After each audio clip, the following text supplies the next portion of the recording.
Hello दोस्तों, स्वागत है आप सबका मेरे YouTube channel Sachin education hub पर। तो दोस्तों, आज हम बात करने वाले हैं ट्रांसपोर्टेशन प्रॉब्लम के अंदर एक नहीं, दो नहीं, बल्कि तीन तीन केसेस के बारे में। और एक ही क्वेश्चन के ज़रिए सारे तीनों केसेस कैसे डन हो जाएंगे बहुत अच्छे से समझाऊंगा मैं। तो एक ही वीडियो के अंदर एक ही कंसेप्ट, मतलब एक ही क्वेश्चन के अंदर आपको सारे के सारे कंसेप्ट अच्छे से समझ आने वाले हैं जो आपके अभी इंपॉर्टेंट हैं। जैसे कि मैक्सिमाइजेशन प्रॉब्लम, कि अगर क्वेश्चन मैक्सिमाइजेशन का आ जाए तो कैसे आपने उसको करना है, अनबैलेंस आ जाए तो उसको कैसे डमी लगा के करना है, और degeneracy problem, that is one of the most important question, वो भी हम देखेंगे। तो चलिए शुरू करते हैं। लेकिन शुरू करने से पहले एक छोटी सी चीज़, अगर आप में से किसी भी स्टूडेंट को कॉमर्स सब्जेक्ट से रिगार्डिंग नोट्स चाहिए या क्लासेस चाहिए तो आप हमसे कांटेक्ट कर सकते हैं टेलीग्राम चैनल पे। चैनल का लिंक आपको वीडियो डिस्क्रिप्शन में दे दिया गया है। लेट्स गोइंग टू बी, हाँ जी। तो देखिए, अब ये क्वेश्चन आपके सामने है। इसमें आपके सामने मैंने पहले ही बता दिया कि हम तीन कंसेप्ट डिस्कस कर रहे हैं। तो क्वेश्चन में स्टार्टिंग में लिखा हुआ है कि मैक्सिमाइज करना है अपने प्रॉफिट्स को, मतलब ये मैक्सिमाइजेशन ट्रांसपोर्टेशन प्रॉब्लम का हिंट मिल गया आपको। दूसरी चीज़ इसमें क्या है सर, अनबैलेंस प्रॉब्लम भी आएगी, और उसके बाद डिजेनरेसी प्रॉब्लम के हम रूल्स वगैरह देखेंगे कि उसको कैसे सॉल्व करते हैं, होती क्या है ये प्रॉब्लम, अंडरस्टैंड करेंगे अच्छे से। तो मेन चीज़ अब इसमें स्टार्टिंग में आपको बहुत अच्छे से एक पॉइंट समझना है। क्या, देखो, पॉइंट ये है कि स्टेप नंबर 1 और स्टेप नंबर 2 आप ऊपर नीचे कर सकते हो। मतलब पहले नंबर पे तो मैं ये बता देता हूँ कि स्टेप नंबर 1 और स्टेप नंबर 2 है क्या।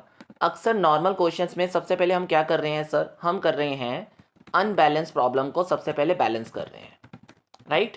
यानी डमी लगाकर हम इसमें क्या कर रहे हैं, सबसे पहले बैलेंस कर रहे हैं, देन उसके बाद हम मैक्सिमाइजेशन से मिनिमाइज कर रहे हैं।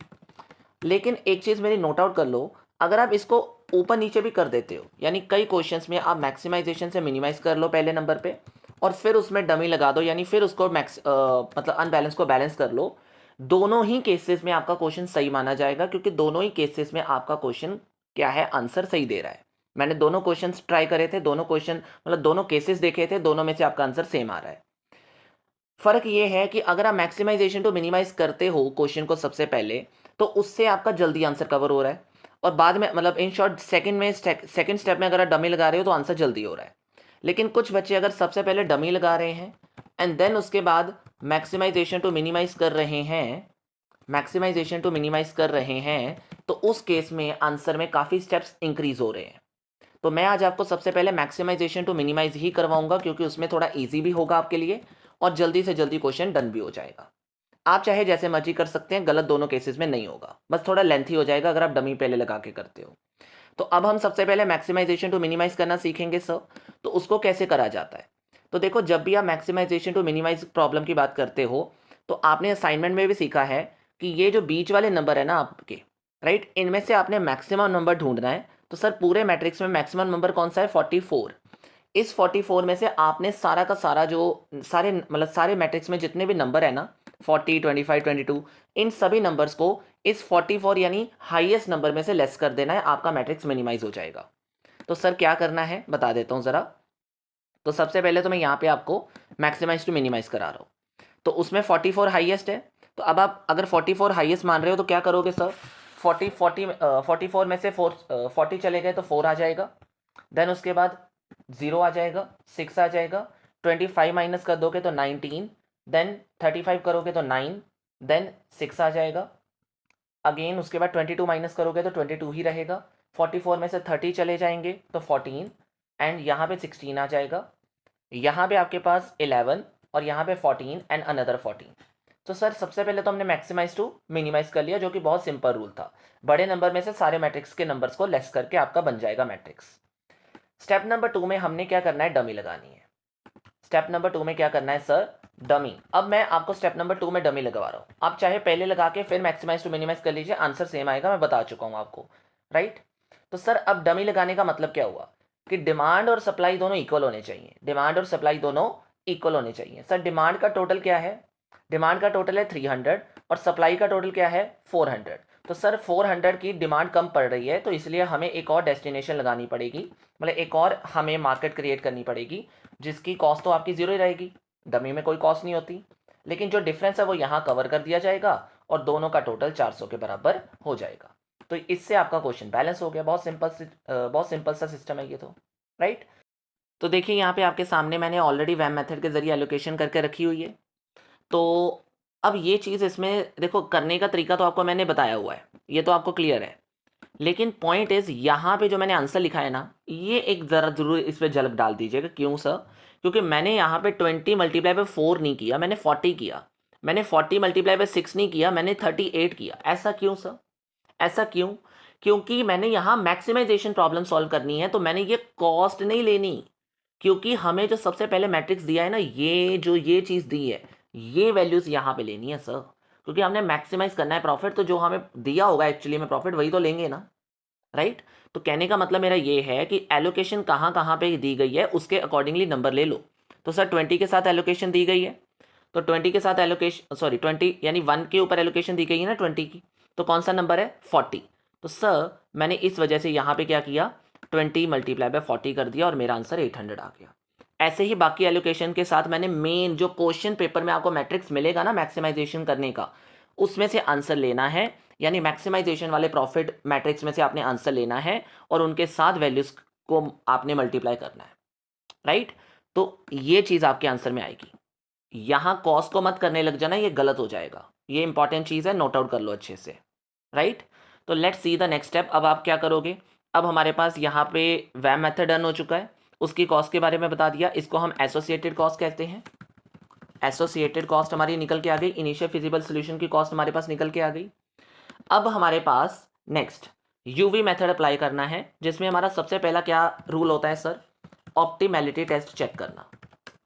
ऑप्टिमैलिटी टेस्ट चेक करना जिसका मतलब है m plus n minus 1 is equal to allocated कितने सेल हुए हैं उसके बारे में।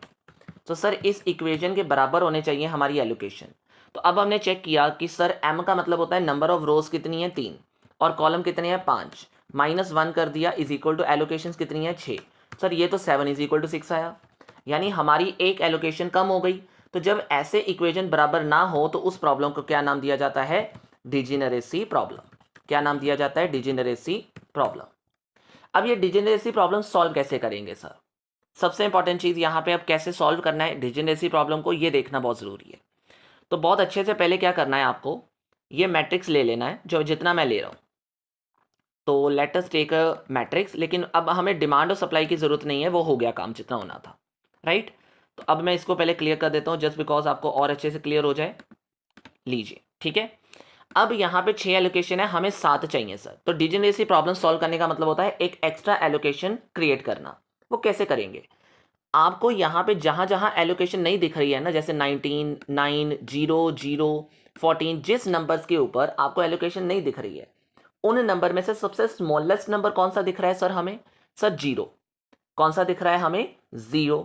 अब 0 के ऊपर आपको मतलब इन शॉर्ट जो स्मॉलेस्ट नंबर है ना उसको आपने पिक कर लेना है। जो स्मॉलेस्ट नंबर है ना उसको आपने पिक कर लेना है। तो उसका क्या करेंगे सर? अब अगर हम पिक कर लेते तो देखो जो अनएलोकेटेड यानी जिन जिन नंबर के ऊपर एलोकेशन नहीं है ना, उनमें से स्मॉलेस्ट नंबर देखो पहले। तो सर सबसे स्मॉलेस्ट नंबर तो 0 ही है। अब ये 0 पे ना आपने एक एलोकेशन करनी है, लेकिन कब करनी है सुन लो, उसका रूल सुनो। करनी है कि नहीं करनी वो डिसाइड करना पड़ेगा। कैसे सर? हमने ये चेक करना है कि जिस भी स्मॉलेस्ट नंबर को हमने पिक किया उसके ऊपर क्लोज्ड लूप नहीं बनना चाहिए। हमने बनाना सीखा था ना लास्ट वीडियो में, बनाना सीखा था ऑप्टिमल सॉल्यूशन के अंदर क्लोज लूप कैसे बनाते हैं। तो वो नहीं बनना चाहिए, सुनो, नहीं बनना चाहिए, नहीं बनना चाहिए। तो सर अगर मैं सपोज सपोज सपोज यहाँ पे एलोकेशन करता हूँ, ठीक है, यहाँ पे एलोकेशन करता हूँ सपोज, तो अब मेरा रास्ता यानी क्लोज लूप 60 से होकर 120 से होकर 20 से होकर 60 से होकर, अब मैं टेढ़ा तो जा नहीं सकता, टेढ़ा तो मैं जा नहीं सकता, राइट? तो 60 से मुझे सीधे ही आना पड़ेगा अगर आना पड़ेगा तो। सर यहाँ पे तो कोई एलोकेशन है ही नहीं जिसके जरिए मैं वापस पहुँच पाऊँ। तो ये एक ज़ीरो एक ऐसा ज़ीरो है जहाँ पे ऊपर हम वापस नहीं आ सकते, मतलब हमारा क्लोज लूप कवर नहीं होगा, मतलब हमारा प्रॉपर बॉक्स नहीं बनेगा सर। तो अगर ऐसा बॉक्स नहीं बन पा रहा है यानी हमारे पास वापस आने का रास्ता यहाँ कैंसिल हो चुका है, यहाँ पे कहीं एलोकेशन नहीं दिख रही आपको, तो हम वापस नहीं आ सकते, हम वापस नहीं आ सकते। तो सर वापस नहीं आ सकते, अब क्या करें? तो जब हम वापस नहीं आ सकते तो ये हमारा एक जीरो जो है ना, ये बिल्कुल सही जीरो है। मतलब यहाँ पे हम अपना क्या कर सकते हैं, एक एलोकेशन कर सकते हैं, मतलब हम एलोकेशन वहीं पे करेंगे जहाँ पे क्लोज लूप नहीं बनेगा। तो सर एलोकेशन कैसे करेंगे सुन लो ज़रा। एलोकेशन कैसे करेंगे वो भी देखो। इस जीरो के ऊपर हमने एलोकेशन करी, डन। और इस जीरो के ऊपर जो एलोकेशन करी है ना, उसमें आपने डालना है ई यानी इप्लीजन। ई माने एप्लीजन। एप्लीजन ये एक ग्रीक लेटर है जिसका कोई मतलब नहीं है, मैथमेटिकल कैलकुलेशन के ऊपर इसका कोई इफेक्ट नहीं पड़ेगा। जस्ट आपको एलोकेशन यानी ऑप्टिमल टेस्ट को बराबर करने के लिए, यानी उसको प्रूव करने के लिए जस्ट आपको ये एलोकेशन लगानी है और एप्लीजन वर्ड डालना है। अदरवाइज इसका कोई इंपैक्ट इसमें नहीं दिखेगा। That's it. ठीक है, तो अब सर एक एलोकेशन बढ़ गई हमारी, बस बात खत्म हो गई। इतना ही तो हमने समझना था। ठीक है ना, जिस जिस अनएलोकेटेड सेल्स में सबसे स्मॉलेस्ट नंबर पे आपका लूप नहीं बनेगा, लूप नहीं बनेगा, वहां पे आप एलोकेशन कर देना, आपकी एलोकेशन कंप्लीट हो जाएगी। तो सर अब u और v निकालते हैं। u1 u2 और u3 आ जाएगा, और ऊपर हमारा v1 v2 v3 और v4 और v5 आ जाएगा। तो सर अब प्रॉब्लम्स कैसे निकालेंगे? अब प्रॉब्लम्स हम कैसे निकालेंगे देखो ज़रा। अब u और v वैल्यू मेथड निकालना है ना, तो मैंने बताया था कि हमने जीरो किसको लेट करना है, जहाँ पे सबसे ज़्यादा एलोकेशन हैं। तो सर सबसे ज़्यादा एलोकेशन आपकी u1 में दिख रही है आपको, तो उसको हमने जीरो लेट कर लिया। जब भी हम जीरो लेट करेंगे सर तो क्या करना है, अब जीरो लेट करना है तो क्या करेंगे सर, जितनी भी जीरो वाली लाइन है ना, उसके v वाले जितने भी जहाँ जहाँ भी एलोकेशन है, जहाँ जहाँ भी एलोकेशन है, उसके ऑपोजिट साइड पे जो v लिखी है ना, उनके साथ नंबर देख रहे हो कॉस्ट, ये वाली 4 एज इट इज़ लिख दो। क्या करो, एज इट इज़ ही लिख दो सर। राइट, जीरो का इंपैक्ट नहीं पड़ेगा, जीरो का इंपैक्ट नहीं पड़ेगा, इस वजह से हम इसको एज इट इज़ लिख देंगे। सिंपल मतलब क्या है, आपको एक रूल बता रहा हूँ, आपको फॉर्मूला करवाया था पिछले सम में, फॉर्मूले से कर लो या सिंपल बता देता हूँ। सिंपल मतलब क्या है सर, 4 में से अगर u पता चल गया हुआ है तो 4 माइनस यू करके v पता चल जाएगा। इसी तरीके से 22 माइनस 0 करके 22 ही इसमें आ जाएगा।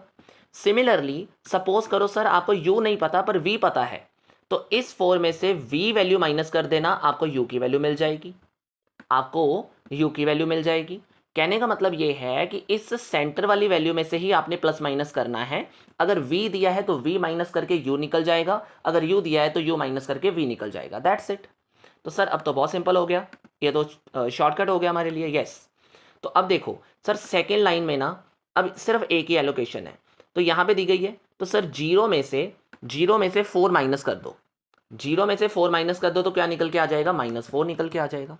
जीरो में से 4 माइनस कर दो तो क्या निकल के आ गया, आपका -4 निकल के आ गया। राइट, उसके बाद सर अगली कोई एलोकेशन इसमें है नहीं तो कहीं नहीं करेंगे और काम। अब यहाँ पे आएंगे सर यहाँ पे एलोकेशन है पर ना हमें v पता ना हमें u पता, कोई बात नहीं, अगली एलोकेशन पे शिफ्ट हो जाते हैं। सर यहाँ पे 0 है और यहाँ पे v5 पे 0 है, तो 0 में से 0 चले गए तो कितना आ जाएगा सर, u3 भी 0 आ जाएगा। अब जब मुझे u का पता चल ही चुका है, जब मुझे u का पता चल ही चुका है तो मैं इसकी वैल्यू भी निकाल सकता हूँ ना। तो 6 में से 0 चले गए तो v कितना आ जाएगा सर, 6 आ जाएगा। तो u माइनस करके v पता चल जाता है, v माइनस करके u पता चल जाता है, बहुत सिंपल सी चीज़ है। राइट, तो अब हम क्या करेंगे सर, पेनल्टीज निकालेंगे। अब हम क्या करेंगे, पेनल्टीज निकालेंगे। तो कैसे निकलेंगे सर, किस किस जगह पर निकलेंगी, जहाँ पे एलोकेशंस नहीं करी गई हैं। तो कहाँ एलोकेशन नहीं की गई है, फर्स्ट रो के सेकंड कॉलम में जिसका क्या है P12, फिर सेकंड रो के सेकंड कॉलम में P22, P23, P24, P25, P31 third row का फर्स्ट कॉलम, थर्ड रो का थर्ड कॉलम और थर्ड रो का फोर्थ कॉलम। ये देखो ना, थर्ड रो का फर्स्ट कॉलम ये हो गया, थर्ड कॉलम ये हो, थर्ड कॉलम ये हो गया और फोर्थ कॉलम ये हो गया, तो 1, 3 एंड 4 आ गया। तो मैंने ये सिखाया हुआ है आपको लास्ट वीडियो के अंदर कि कैसे इसको करना है, हो जाएगा। मुझे तो नहीं लगता इसमें कोई मुश्किल आनी चाहिए। राइट, तो अब देखो अब आगे क्या करना है, पेनल्टीज निकालने का फॉर्मूला क्या था sir, CIJ minus UI minus VJ। तो ये भी आपको बताया हुआ है कि कैसे करना है, लेकिन सुन लो एक बार दोबारा से। CIJ मतलब ये जो वैल्यूज बीच में दी गई हैं, IJ मतलब पहला I रिप्रेजेंट करेगा रो के नंबर को और J रिप्रेजेंट करेगा कॉलम के नंबर को। तो सर फॉर्मूला क्या बन गया, C12, ठीक है C12। अब U1 जो है वो U के साथ आएगा, यानी U1 लेना है और V नंबर 2 लेना है। इसमें C22 आएगा, इसका मतलब U का भी वैल्यू 2 मतलब U भी 2 लेना है और V भी 2 लेना है। इसमें C23 है ना, तो इसमें U2 लेना है पर V3 लेना पड़ेगा। इसमें C24 है तो U2 लेना पड़ेगा, V4 लेना पड़ेगा। C25 है तो U की वैल्यू 2 लेंगे, मतलब U2 वाला लेंगे और V5 लेंगे। देन C31, इसमें U3 लेंगे और V1 लेंगे। आई होप ये क्लियर हो रहा है। C33 यू भी 3 लिया और वी भी 3 ले लिया, और सी 3 4 का मतलब है यू 3 लिया है और वी 4 ले लिया है, right. Doesn't mean so much tough, right. तो अब क्या करेंगे सर, अब कैलकुलेशन। तो C12 का मतलब सर पहली रो का सेकंड, यानी यहाँ पे क्या लिखा है 19, तो C12 की वैल्यू 19 है, U1 मेरे पास 0 है और V2 की वैल्यू मेरे पास 6 है। तो क्या सर कितना आंसर आ गया, 13 आंसर आ गया। उसके बाद C22 देख लीजिए सर, 9 है, 9 में अब -4 है ना, वहाँ पे क्या है -4, तो माइनस माइनस प्लस हो जाएगा, तो +4 आ जाएगा, ठीक है। और V2 कितना है सर 6, तो 9 और 4 4 कितना आ गया, 7 आ गया। आगे C23 पे कितना है 14, तो सर 14 + 4 हो जाएगा, माइनस माइनस प्लस, और माइनस कितना करना है 22, तो सर ये कितना हो गया -4 हो गया। आगे C24 पे देखिए सर, 14 + 4 हो जाएगा और V4 कितना है 11, तो सर यहाँ पे भी 4 आ जाएगा लेकिन प्लस में आएगा, सॉरी यहाँ पे 7 आ जाएगा प्लस में आएगा। उसके बाद C25 कितना है सर 0, 0 + 4 हो गया और 4 में से 0 चले गए, अगेन 4 आ जाएगा। C31 पे कितनी वैल्यू है सर 6, तो 6 में से 0 माइनस कर दिया U1 का, U3 का, और V1 कितना है सर 4, तो 6 में से 4 चले गए 2 आ जाएगा। C33 पे वैल्यू देखिए ज़रा सर, उसमें है 16 और -0 कर दिया U3 का, और V3 कितना है 22, तो सर ये -6 आ गया। एंड लास्ट में देखिए ज़रा C34 कितना है सर, ये है 14, -0 हो गया, और V4 कितना है 11, तो सर ये 3 आ जाएगा बाहर, राइट। तो अब हमारा ऑप्टिमल सोल्यूशन क्या बनता है सर, जब हमारी पेनल्टी सारी पॉजिटिव आ जाएंगी तो वो हमारा ऑप्टिमल सोल्यूशन माना जाएगा। लेकिन क्योंकि इसमें सारी पेनल्टीज पॉजिटिव या ज़ीरो नहीं आई हैं पॉजिटिव या ज़ीरो नहीं आई हैं, तो हमने क्या करना है सर, आगे नेक्स्ट कॉन्टिन्यूशन करनी है जब तक ये पॉजिटिव या ज़ीरो नहीं आ जाते। तो सर अब हमने क्या करना है, इसमें नेगेटिव नंबर देखो कौन कौन से हैं सर, -4 एंड -6। जो सबसे ज़्यादा नेगेटिव होगा ना, मतलब माइनस की टर्म में, जैसे कि -6, क्योंकि -4 के बाद सबसे ज़्यादा नेगेटिव कौन सा है, -6 है, तो सर -6 को ना ले लेना है। इसको पिक करा, अब पिक करके ये कहाँ पे रिप्रेजेंट कर रहा है, P33 पे, तो सर 3 मतलब ये 16 पे ऐसे आ रहा है, इस जगह पर आ रहा है, राइट। सर इस जगह पर आने का मतलब क्या हुआ, हम इस जगह पर क्लोज्ड लूप बनाएंगे। अब बनाना है लूप, सुन लो ज़रा कैसे। सर प्लस लगाया इसके ऊपर, अब यहाँ से ना हमने एक ऐसा लूप क्रिएट करना है, एक ऐसा लूप क्रिएट करना है जिसके बेसिस पे हम अपनी आगे कैलकुलेशंस कर सकें, यानी हमने क्लोज्ड लूप बनाना है। तो सर अगर मैं यहाँ 16 से 100 चला जाता हूँ, ठीक है, 100 से मैं ई की तरफ चला जाता हूँ यहाँ एलोकेशन पे, और इस जगह से वापस 120 पे आ जाता हूँ, और 120 से नीचे मैं इस प्लस पे आ जाता हूँ। प्लस का मतलब है वहाँ पे एलोकेशन हम करना चाहते हैं तो उसको हम एलोकेशन ही मानेंगे। तो जहाँ से चल रहे हैं वहाँ पे वापस आने का रास्ता मिल गया हमें, राइट। तो ध्यान करना है कि यहाँ पे क्लोज लूप बन गया। तो जब क्लोज लूप बना लिया ना आपने, तो क्या करना है, अब प्लस, जहाँ पे प्लस लिखा है उसके ऑपोजिट साइड पे भी प्लस लिख दो, और दूसरी दोनों साइड पे नेगेटिव लिख दो। क्या लिख दो, नेगेटिव, यानी माइनस और माइनस, राइट। अब आपने शिफ्टिंग करनी है एलोकेशंस की, कैसे, इतना देख लो एक बार, प्लस प्लस कहाँ लिखा है, माइनस माइनस कहाँ लिखा है, मैंने देख लिया। अब क्या करना है, देखो ज़रा, अब क्या करना है, अब आपने लिखे रहने देना है, मैंने बताना है कुछ इसलिए मैंने हटाया। तो ये बन गया आपका यहाँ बनाना। तो सर अब क्या करना है, ध्यान से सुन लेना, माइनस में कौन से लिखे थे, 120 और 100, यही लिखे थे ना माइनस में। तो इन दोनों में से लोअर ऑफ कौन सा है सर, 100। तो इस 100 को ना जहाँ जहाँ प्लस लगाया था उसमें प्लस कर दो, और जहाँ जहाँ माइनस लगाया था वहाँ माइनस कर दो। तो सर 100 में मेरा माइनस लगा हुआ था, 100 में से 100 चले गए तो यहाँ तो 0 आ जाएगा। क्या मैं 0 मेंशन करूँ, नहीं, आप 0 मेंशन नहीं करोगे, आप यहाँ से क्या करोगे, एलोकेशन को ही हटा दोगे। क्या करोगे, एलोकेशन को हटा दोगे, क्योंकि 0 की कोई एलोकेशन नहीं होती। सर ये 16 पे ना मैंने प्लस लगाया हुआ था, तो 0 + 100 कितना होता है सर, 100 ही होता है। तो यहाँ पे 100 की एलोकेशन शिफ्ट होके आ जाएगी। सर यहाँ पे भी माइनस में था, तो 120 में से 100 चले गए तो कितना बच गया, 20 बच गया। अब सर यहाँ पे क्या करेंगे, क्योंकि यहाँ पे तो प्लस था, सर E + 100, सर यहाँ पे ही E + 100 कैसे करेंगे, मेरी बात सुनो, जब E के ऊपर प्लस आ जाएगा ना तो उसका कोई इफेक्ट नहीं डालना है, आपको E को E ही रहने देना है, E को E ही रहने देना है, ठीक है जी, प्लस में कोई इफेक्ट इसका नहीं डलेगा, दैट्स इट। चलिए आगे। तो सर एलोकेशन शिफ्टिंग हो गई, तो बात बस इतनी सी थी, बस हो गया काम, डन, यस सर। तो अब जब ये हमारा काम डन हो गया तो अब क्या करेंगे, अब क्या करेंगे, u और v दोबारा से निकालेंगे। अब u और v वैल्यू दोबारा से निकाली जाएगी। तो देखिए ज़रा, अब मैंने तरीका बहुत आसान बनाया हुआ है आपके u और v वैल्यू निकालने का। तो सर u1 को ही क्या मान लिया जाएगा, 0 मान लिया जाएगा, क्योंकि इसमें जहाँ जहाँ भी एलोकेशन है उसके नंबर बिल्कुल सेम आ जाएंगे। ये देखिए यहाँ पे सेम आ गया, यहाँ पे भी सेम आ गया, और यहाँ पे भी आपका सेम आ गया। सर यहाँ पे भी आपका सेम आ गया, यानी 0। ये नीचे वाले सारे लाइन के नंबर आ गए ना, 4, 22, 11, 0, राइट। अब आइए दूसरे नंबर पे, दूसरी रो के ऊपर। सर इसकी पहली एलोकेशन यहाँ की गई है और ओनली 1 एलोकेशन की गई है, तो सेंटर वाली यानी 0 में से 4 चले गए, v माइनस कर दिया तो u पता चल जाता है ना, तो सर -4 आ जाएगा। ऐसे ही यहाँ पे आ जाओ, सर ना मुझे इसमें v पता ना u पता, कोई बात नहीं, इग्नोर कर दो अभी के लिए। अगली एलोकेशन पे आ जाते हैं। सर 16 में से ना मुझे u पता है, तो 16 में से 22 चले गए तो कितना आ जाता है सर, -6 आ जाता है, राइट। अब इस एलोकेशन का आंसर निकाल देते हैं। तो सर 6 माइनस नहीं है, माइनस माइनस प्लस हो जाएगा, तो 6 + 6 कितने हो गए सर, 12। तो यहाँ पे कितना आ जाएगा, 12, राइट। तो इट्स डन, ठीक है ना। तो अब क्या करना है सर, पेनल्टीज निकाल दीजिए। अब पेनल्टीज निकाल दीजिए। अब मैं फॉर्मूला देखो कहाँ कहाँ निकालनी है, पहले ये देख लो। सर P12 फर्स्ट रो के सेकंड कॉलम में, P22, P23, P24, P25, तो आधी तो वैसे वही निकलेंगी, राइट। ये लीजिए P31, P33 और P34। ये देखिए ना, पहली रो का सेकंड कॉलम ये हो गया, और सेकंड रो के 3, 4, 5 कॉलम ये हो गए, और सॉरी सेकंड कॉलम के हो गए।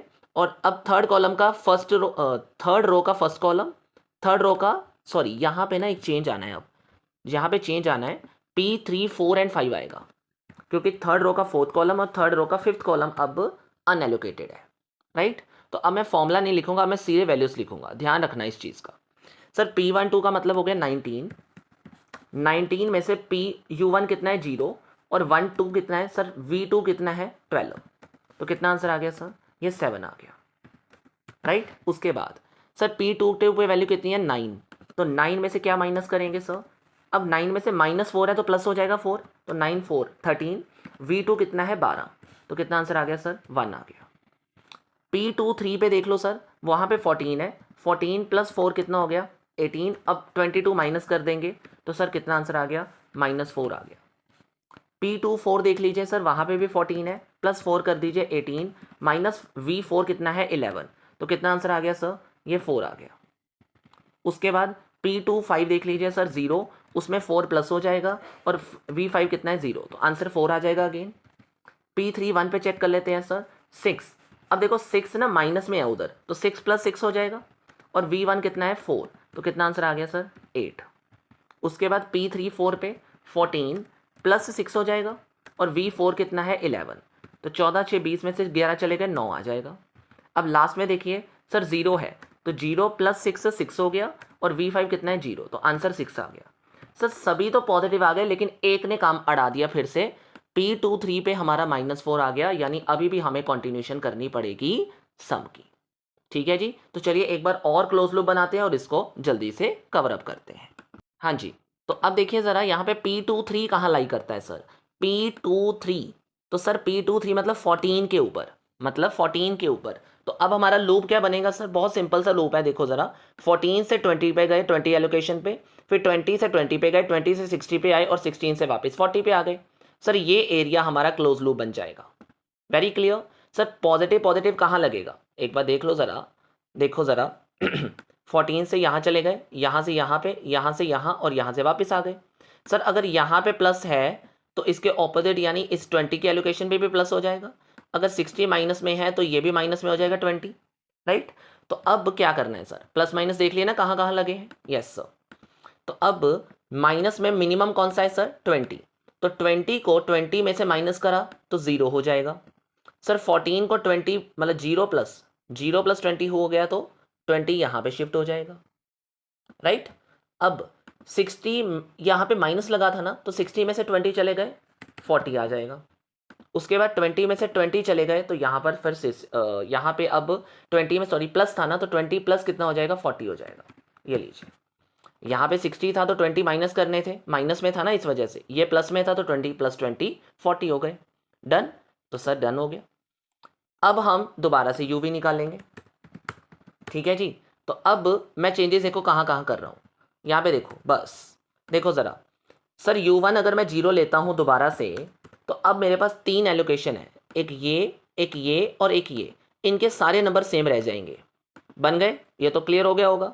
अब सर क्या करना है, अब अगले एलोकेशन पे शिफ्ट होते हैं, यहाँ पे आ जाइए सर। u2 फिर से वही आ जाएगा, 0 में से -4, 0 में से 4 चले गए तो सर -4 आ जाएगा, -4 आ जाएगा। अब उसके बाद आ जाइए आगे। अब ये देखो 14 में से u तो पता है ना, चाहे 3 नहीं, ये नहीं पता, लेकिन v नहीं पता, पर u तो पता है, तो 14 माइनस नहीं प्लस हो जाएगा, 14 + 4 कितने हो गए 18, तो यहाँ पे 18 आ जाएगा, क्लियर।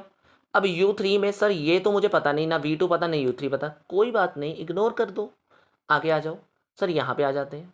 तो 16 और 18, तो 16 में से 18 चले गए सर, -2 आ जाएगा इधर। अब इस 2 की मदद से हम ये निकाल देंगे, 6 में से 2 माइनस नहीं करने, माइनस माइनस प्लस हो जाएगा, तो 6 + 2 कितने हो गए 8, तो सर v2 कितना आ जाएगा 8 आ जाएगा। तो दैट्स ऑल, हो गया डन। तो अब पेनल्टीज निकालते हैं सर दोबारा से, सर यही चीज़ करते रहना है, यस सर। अब पेनल्टीज निकाल के आंसर मैच करिएगा ज़रा, क्या आता है कि नहीं आता है। सर हमने निकाला कि कहाँ कहाँ पेनल्टीज निकलेंगी, पहली रो का सेकंड कॉलम, पहली रो का थर्ड कॉलम, सेकंड रो का सेकंड कॉलम, सेकंड रो का फोर्थ, सेकंड रो का 5 एंड उसके बाद थर्ड रो का फर्स्ट कॉलम, थर्ड रो का fourth column and third row का fifth column, right. Sir p यहाँ पे देखिए 19, 1 कितना है, u1 कितना है 0, v2 कितना है सर 8, तो कितना आंसर आ गया सर 11। p13 कितना है सर 22, 22 में से u1 कितना है 0 और v3 कितना है सर 18, तो कितना आंसर आ गया सर 4 आ गया। p22 देखिए ज़रा सर, वो है 9, अब माइनस में है ना 4 तो प्लस हो जाएगा, 9 4 13, v2 कितना है 8, तो कितना आंसर आ गया सर +5 आ गया। p24 कितना है सर 14, उसमें 4 ऐड कर दिया 18 और उसमें से v4 यानी 11 माइनस कर दिया, तो कितना बन गया 7। p25 देख लीजिए सर 0, उसमें 4 ऐड कर दिया और v5 कितना है 0, तो आंसर भी कितना आ गया 4 आ गया। 3 1 में देख लीजिए सर 6, अब देखो ये ना माइनस में 2 है, अब देखो ना u3 कितना है -2, तो +2 आ जाएगा, यहाँ पे 8 हो गया। अब v1 कितना है 4, तो आंसर इज 4। देन p34 कितना है 14, उसमें से हमने प्लस कर दिया 2 को और v4 कितना है 11, तो 16 में से 11 चले गए 5 आ जाएगा। उसके बाद लास्ट में देखिए p35 कितना है सर 0 और 3 कितना u3 कितना है माइनस यानी प्लस हो जाएगा यहाँ पे, और 5 कितना है ये, तो आंसर कितना आ गया 2 आ गया। तो sir all penalties are positive, hence वही answer, hence the answer will be find out. तो अब हमारा आंसर फाइंड आउट हो गया, क्या मतलब सर, मतलब ये कि अब सारी पेनल्टीज पॉजिटिव आने का मतलब ये हुआ, अब हम अपना फाइनल आंसर लिखेंगे। जैसे मैंने इनिशियल फिजिबल सोल्यूशन का आपको निकालना सिखाया हुआ है, वैसे ही हम इसका निकालेंगे।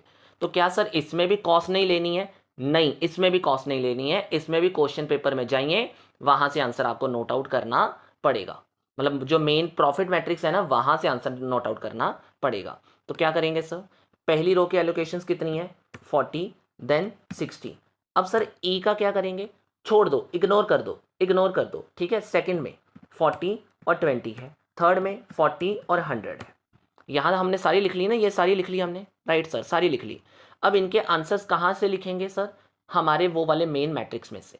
तो पहली रो में पहले और चौथे में देखिए क्या नंबर लिखा हुआ है, ऊपर आइए मैट्रिक्स में, यहाँ पे आपने चेक करना है पहले और फोर्थ में क्या लिखा है 40 और 33। तो मैंने यहाँ पे 40 के साथ मल्टीप्लाई कर दिया, 33 के साथ मल्टीप्लाई कर दिया। सेकेंड रो में पहला और तीसरा, सेकेंड रो में पहला और तीसरा सर 44 एंड 30, 44 एंड 30, तो ये लीजिए 44 एंड 30 के साथ मल्टीप्लाई हो जाएगा। और इसमें second and third, third row के सेकेंड एंड थर्ड में देखिए ज़रा, थर्ड रो के सेकेंड यानी 38 एंड 28, तो 38 एंड 28 आपका यहाँ पे आ जाएगा, ये लीजिए, राइट। इनको मल्टीप्लाई कर दीजिए आपस में, आपको मैक्सिमम प्रॉफिट देखने को मिल जाएगा। डन। तो ये लीजिए सर, अब हमारा फाइनल आंसर क्या आ गया, 10,260 रुपये का प्रॉफिट हमारा मैक्सिमम निकल के आ गया।